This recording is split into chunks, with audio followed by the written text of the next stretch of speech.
Tervist! Ma soovin täna jagada teemal, mida meie kristlastena vahel üritame eitada. Ja see on muretsemine. Filiplastele 4:6 piibli New King James tõlkes ütleb, ärge muretsege ühtegi, vaid kõiges palve ja anumise kaudu ühes tänuga andke oma vajadused Jumalale teada. Ma hiljuti kuulasin ühte kristlikku kliinilist terapeuti Anne-Marie Covetit ja tema ütleb, et Filiplastele 4:6 ei ütle tegelikult ärge muretsege üldse.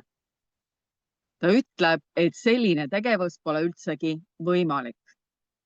Ta ütleb, et Jumal lõi meie närvisüsteemi. Jumal andis meile ärevuse ohule reageerimiseks, selleks, et meid kaitsta. See kirjakoht algab sõnadega ärge muretsege ühtegi. Kuid kreekakeelses algtekstis on kirjas selline mõte, ärge jääge oma ärevuse sisse nii kauaks, et see teid lõhki kisub ja hävitab.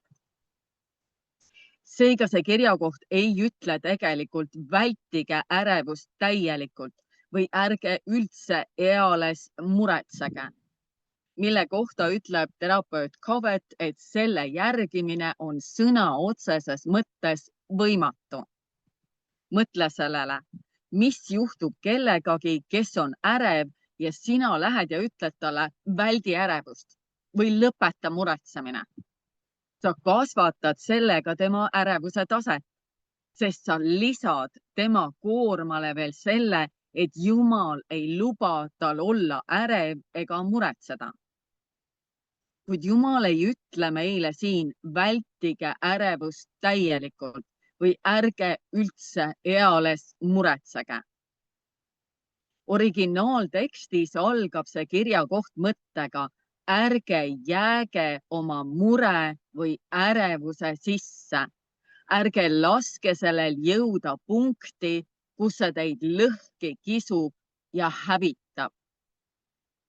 See kirjakoht jätkab vaid kõiges palve ja anumise kaudu. Kreekakeelses algtekstis kõneleb see kirjakoht siirast palvest, puhtsüdamlikust palvest, kurtmisest, halamisest ehk kogu oma südame täielikust väljavalamisest Jumala ees. See kõneleb emotsionaalselt tungivast vajadusest. See ei ole külm religioosne akt, see on aus ja ehe ühendus meie Jumalaga. See on oma veriseks hõõrutud haavade väljavalamine hooliva ja armastava taevase isa ees. Kurat ei karda religiooni, sest tema ise on religiooni taga.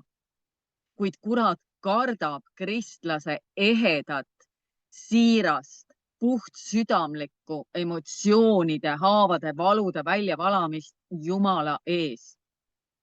Miks ta seda kardab? Sest temas endas ei ole mitte midagi puhast, siirast, ehedat ega puhtsüdamlikku. Hingevaenlane toitub religioonist, külmast, kalgist reeglite järgimisest, kuid ta on relvitu, puhta, eheda ja siira südame ees. See kirjakoht ütleb edasi ühes tänuga. Neuroteadus õpetab, et see osa meie ajust, mis tegeleb tänulikkusega, võib meid tegelikult traumast välja aidata. Seda on keeruline teha, kui me üritame inimestele öelda, et nad lihtsalt hüppaksid oma valust tänulikkuse sisse. Oleksid lihtsalt tänulikud. See ei toimi nii. Me saame olla tänulikud ainult siis, kui me võtame kõigepealt aega, et oma südame ausalt, siiralt, ehedalt Jumala ette välja valada. Täpselt nii, nagu me oma emotsioone kogeme ja tunneme. Pärast seda, kui me oleme kurtnud ja oma südame Jumala ees välja valanud, pärast oma siirast kaeblemist Jumala ees, mis on iseenesest juba teraapia, muutub see osa meie tänulikkusest ja tänuavaldusest meie jaoks kättesaadavamaks. Seejärel ütleb Filiplastele 4:6, andke oma vajadused Jumalale teada. Ta tahab teada meie soove ja vajadusi. Suur osa traumadest on just tingitud rahuldamata vajadusest armastuse, aktsepteerimise või turvalisuse järele. Mõnikord ei ole piisavalt ressursse. Jumal ütleb, et ta on huvitatud meie vajadustest ja soovidest. Ta ootab, et me toome kõik oma täitmata vajadused ja soovid tema ette. Me oleme loodud tooma oma rahuldamata vajadused Jumala ette. See kirjakoht ei ole emotsioonide mahasurumine.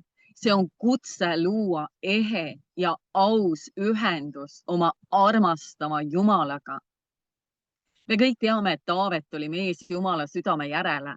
Me loeme Taaveti lauludest üha uuesti seda, kuidas Taavet läks Jumala ette ja valas oma hingevalu armastava taevase isa ees siiralt ja ehedalt välja, kuid ta ei lõpetanud seal. Taavet andis Jumalale kiitust ja tänu selle eest, mida ta Jumalalt ootas. Ta alati andis ka Jumalale tänu palvevastuste eest. Kas sa annad Jumalale tänu iga palvevastuse eest, ka tillukeste palvevastuste eest? Näiteks sa said ostukeskuse ees endale hea parkimiskoha. Kui sa ei ole seda teinud, siis otsusta, et paned igal päeval tähele Jumala headust ja annad talle tänu konkreetsete palvevastuste eest. Ütlemine, mida me liiga sageli koguduses kasutame, sul peab olema rohkem usku, hoiab inimesi ummikus ja tervenemata. Mõned faktid, mida neuroteadus ütleb, on sellised, et kui me nutame ja valame oma südameid Jumala ees välja, siis hakkab meie keha kõrvaldama stressihormooni kortisooli. Sellepärast ongi peale nutmist parem enesetunne. Kui me nutame, hakkab meie keha tootma endorfiine, mis on loomulikud meeleolu tõstjad ja valuvaigistid. Neuroteadus ütleb ka seda, et me võime üheaegselt olla usus ja halada Jumala ees ehk valada oma südame Jumala ees siiralt välja. See ei tähenda seda, et me ei ole usus. Kui me väljendame oma varjatud tundeid ja valame neid Jumala ette, siis me väldime depressiooni. Seda ütleb neuroteadus.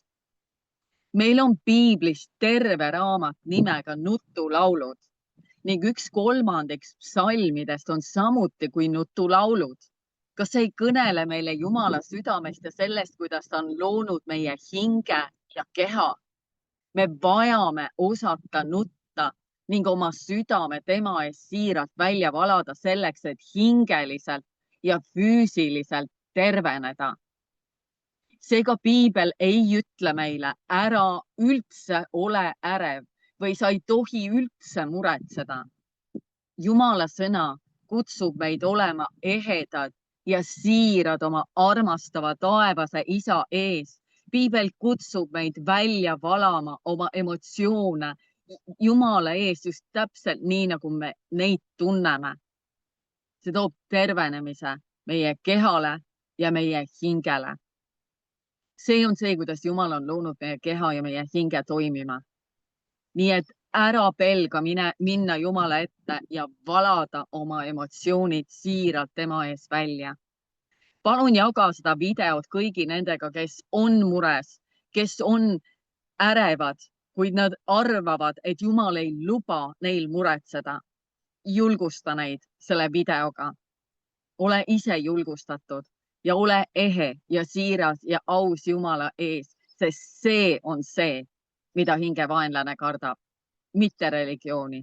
Nii et olgem ausad, olgem ehedad, olgem siirad oma armastava taevase isa ees. Ta hoolib meist, ta hoolib kõigest meie eludes. Ole õnnistatud ja ole julgustatud. Sinu taevane isa armastab sind.